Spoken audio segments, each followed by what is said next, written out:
অভিমন্যু নাগ, অবাক হয়ে যাচ্ছি তোমাকে দেখে।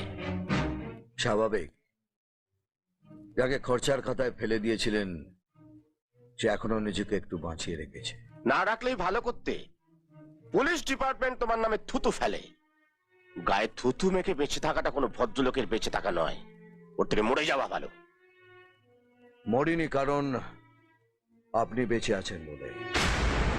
আমার ফাইলে বিশ্বাসঘাতকের স্ট্যাম্প মেরে সই করেছিলেন আপনি, পুলিশ মন্ত্রী বিক্রম সেন। আপনার ওই একটা স্ট্যাম্প আর সই আমার জীবনের 12 আনা নষ্ট করে দিয়েছে।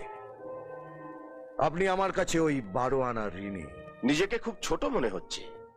বিক্রম সেনের স্ট্যাম্প আর সই যার উপর পড়ে তার 16 আনাই বরবাদ হয়ে যায়। তোমার 4 আনা বাদ গেল কি করে?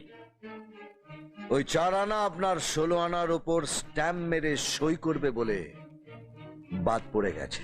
ওই 4 আনা নিয়ে এখান থেকে চলে যাও, না হলে আমার 12 আনা স্ট্যাম্পটা তোমার 4 আনার উপর খুব ভারী হয়ে যাবে।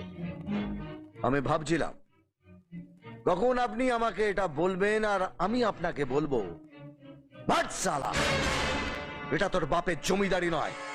তুই আমাকে এখান থেকে চলে যেতে বলবি আর আমি এখান থেকে চলে যাব। অভিমন্যু নাগ, বালি বোড়াও নয়, জল ঢোড়াও নয়, জাত গোখরো, 100 বলেই ছবি।